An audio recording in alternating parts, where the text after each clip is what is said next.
আসসালামু আলাইকুম সুপ্রিয় ভাইয়ারা, আশা করি তোমরা সবাই ভালো আছো and আমিও খুব ভালো আছি তোমাদের দোয়ায়। আমি মোহাম্মদ তাসিন চৌধুরী আবারও তোমাদের সাথে চলে আসছি and আজকে আমরা অষ্টম শ্রেণীর বিজ্ঞান বইয়ের 13 নম্বর অধ্যায় অর্থাৎ খাদ্য ও পুষ্টি অধ্যায়টা শুরু করব। তো চলো ভাইয়া, আমরা আর দেরি না করে অধ্যায়টা শুরু করি।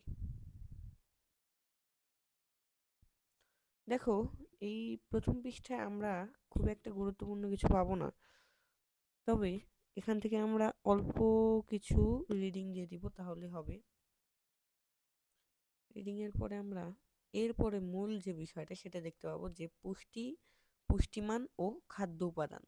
এখান থেকে আমরা দেখতে পাবো যে ইঞ্জিন চালানোর জন্য কয়লা, ডিজেল, পেট্রোল, প্রাকৃতিক গ্যাস ইত্যাদি উপাদান ব্যবহার করা হয়। তাহলে এই জিনিসগুলো যে ব্যবহার করা হয় ভাইয়া, এই জিনিসগুলো কেন ব্যবহার করা হয়? নিশ্চয়ই এদের থেকে শক্তি উৎপন্ন হয় সর্বশেষে। তো এই শক্তি উৎপন্ন হওয়ার ব্যাপারটা এখানে বুঝিয়েছেন। লাস্টে দেখো, আর এই শক্তি যানবাহনগুলোকে গতি দান করে ভাইয়া।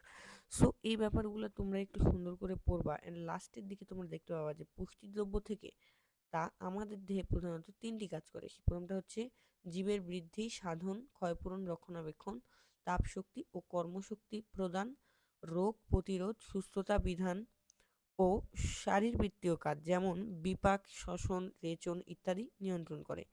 এরপরে তোমরা দেখতে পাবা যে পুষ্টি ও পুষ্টিমান, এটা তোমরা একটু সুন্দর করে রিডিং করে নেবা এন্ড লাস্টে এখানে গুরুত্বপূর্ণ কয়েকটা এমসিকিউ এর জন্য দেখতে পাবা যে সিদ্ধ চালে ৭৯%, শ্বেত সারে ৭৯% শ্বেত সার, তারপরে ৬% স্নেহ থাকে। এটা অবশ্যই পড়বা। তারপর দেখো, ১০০ গ্রাম চাল থেকে ৩৪৫ থেকে ৪৪৯ কিলো ক্যালোরি শক্তি পাওয়া যায়। এগুলো সব ভাই সুন্দর করে পড়ে নিবা, তাহলে হবে।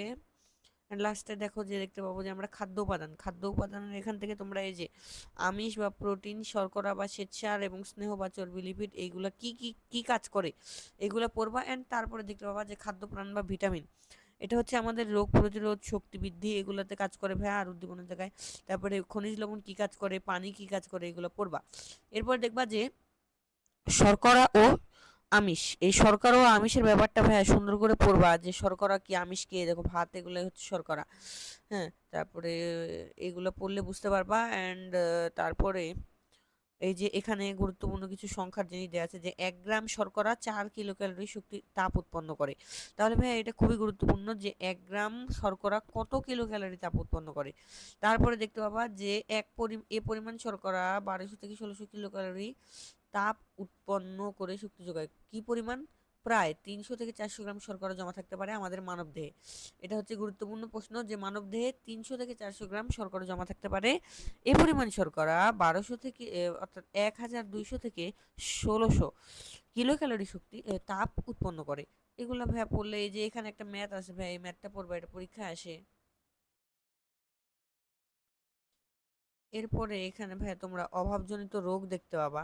এই অভাবজনিত কি কি রোগ আছে, এই অভাবজনিত রোগগুলো অবশ্যই তোমরা পড়বা। এখানে দেখো, আমরা এই যে একটা জিনিস দেখতে পাবো যে রক্তে শর্করার মাত্রা কমে গেলে হাইপোগ্লাইসেমিয়ার এর লক্ষণ দেখা যায়, যেমন ক্ষুধা অনুভব করা, বমি বমি ভাব। এগুলো পড়বা ভাইয়া, তাহলে হবে। আমিষ বা প্রোটিন, আমিষে ১৬% নাইট্রোজেন থাকে, খুবই গুরুত্বপূর্ণ। আর দেখো, এ পর্যন্ত প্রকৃতিজাত দ্রব্যে ২২ প্রকার অ্যামাইনো অ্যাসিডের সন্ধান পাওয়া গেছে। এগুলা পড়বা, এগুলা সুন্দর গুরুত্বপূর্ণ, খুবই গুরুত্বপূর্ণ ভাই, আমিষ পড়ে নিবা। তারপরে এখানে কিছু সংখ্যার জিনিস দেয়া আছে ভাইয়া, সংখ্যার জিনিস তো অবশ্যই গুরুত্বপূর্ণ, তোমরা জানো। আমিষের অভাবজনিত কি কি রোগ আছে দেখো, যেমন কোয়াশিকর। এই আমিষের অভাবজনিত রোগের থেকে ধরো প্রশ্ন তোমার চলে আসছে ভাইয়া, বুঝছো? সো এই আমিষের অভাবজনিত রোগের, এই যে কোয়াশিওরকর, এই রোগের লক্ষণটা পড়বা ভাইয়া। তারপর হচ্ছে ম্যারাসমাস, এই রোগের লক্ষণ। এগুলো সব পড়বা ভাইয়া, এগুলো পরীক্ষায় চলে আসছে, এগুলো মোস্ট ইম্পর্টেন্ট, সব থেকে গুরুত্বপূর্ণ হচ্ছে এগুলা। এরপর স্নেহ পদার্থেরটা পড়বা, যে দেখো স্নেহ পদার্থে ২০ প্রকার ফ্যাটি অ্যাসিড পাওয়া যায়। ফ্যাটি অ্যাসিড ২ প্রকার, সেটা হচ্ছে অসম্পৃক্ত ফ্যাটি অ্যাসিড এবং সম্পৃক্ত ফ্যাটি অ্যাসিড। এগুলা ভাইয়া সুন্দর করে পড়বা। দেখো, ২০ থেকে ৩০% শক্তি স্নেহ থেকে পাওয়া যায়, এটা পড়বা। তারপরে হচ্ছে যে এগুলো সুন্দর করে পড়বা, যে কি হয় অভাবে না হয়। তো এগুলো পড়লে ভাইয়া বুঝতে পারবা তুমি। আমার পিডিএফটা লোড হতে খুব টাইম লাগছে, অনেকদিন পর লোড করলাম তো তাই। যাই হোক, তারপরে দেখো খাদ্যের ক্যালোরি ও কর্মশক্তি, এগুলা দেখো ভাইয়া, এগুলো পড়বা সুন্দর করে, যে 1 ক্যালোরি কিভাবে ইয়া করে, দেখো 1000 ক্যালোরিতে 1 কিলো ক্যালোরি, এগুলা ভাইয়া পড়বা, এমসিকিউ এর জন্য গুরুত্বপূর্ণ। তারপরে এই যে এখানে কিছু ম্যাথ দেয়া আছে, ম্যাথগুলো পড়বা। এই দেখো যে এই লিস্ট আছে ভাইয়া, এই লিস্টটা জাস্ট রিডিং দিও, অত বেশি গুরুত্বপূর্ণ না, জাস্ট রিডিং দিলেই হবে। এরপরে দেখো সবচেয়ে মোস্ট ইম্পর্টেন্ট টপিক হচ্ছে খাদ্যপ্রাণ বা ভিটামিন। খাদ্যপ্রাণ বা ভিটামিনে দেখো, খাদ্যে এটা ভিটামিনের সংজ্ঞাটা পড়বা ভাই, ভিটামিনের সংজ্ঞাটা পড়বা, তারপরে এগুলো সব পড়বা। আয়রন এবং ভিটামিনের যে প্রকারভেদ আছে সেটা পড়বা, যে স্নেহ জাতীয় পদার্থে দ্রবণীয় ভিটামিন যেমন A, D, E, K, আর তারপর হচ্ছে পানিতে দ্রবণীয় ভিটামিন, ভিটামিন বি কমপ্লেক্স এবং সি।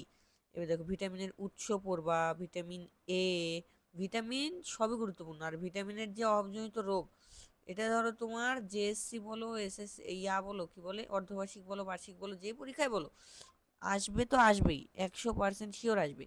নেক্সট দেখো রাতকানা আছে, তারপরে জের পাতলমিয়া আছে, এগুলা সব পড়বা। অ্যান্ড লাস্টে দেখো ভিটামিন বি কমপ্লেক্স আছে, এটাও পড়বা।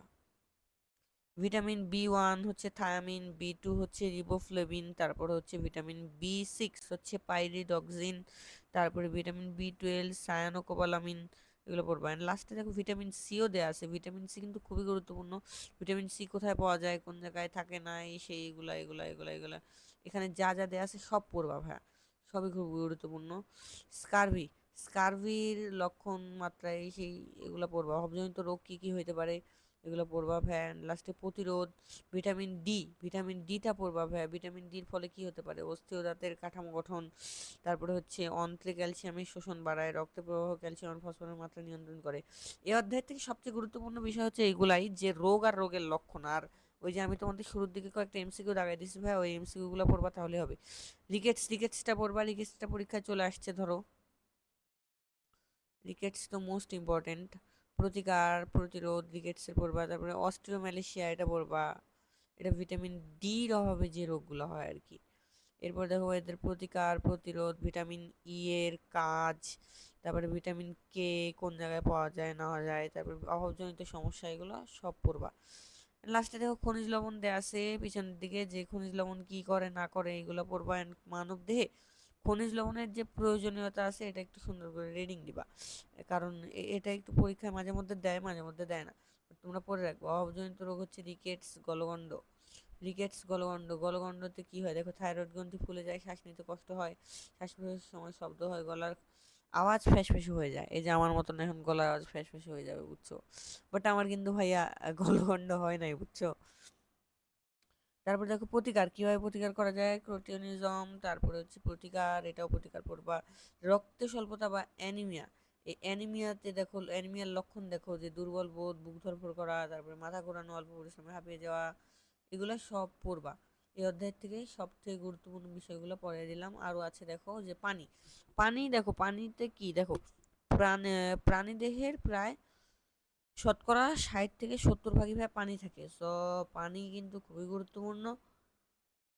অ্যান্ড আমাদের সবসময় পানি খাইতে হবে ভাই, অ্যান্ড আমরা চেষ্টা করব দিনের মধ্যে 2 থেকে 3 লিটার পানি খাওয়া। এগুলো ভাই সুন্দর করে পড়ে নিবা, তাহলে হবে। শুষ্কতা, এটা পড়বা। রাফেজ বা আঁশযুক্ত খাদ্য, এটাও পড়বা। খাদ্য নির্বাচন, তুমি কোন দিন কি খাবার খাবা না খাবা, এটা জাস্ট একটু রিডিং দিয়ে দিবা। অ্যান্ড এই যে দৈনিক ক্যালোরির এই যে এটা পড়বা, এমসিকিউতে দেয়। সুষম খাদ্য তালিকা, কি কি খাদ্য খাইলে ভালো হবে, এই সেই না হবে, এগুলাই হচ্ছে এখানে দেওয়া আছে, একটু রিডিং দিয়ে নিও, তাহলেই হবে। তো আজকের ক্লাস ভাই এ পর্যন্তই। সবার ভালো লাগলে চ্যানেলটা সাবস্ক্রাইব করে রাখো, অ্যান্ড সবাইকে নেক্সট ক্লাস করার জন্য বিশেষভাবে জানালো হলো। আসসালামু আলাইকুম।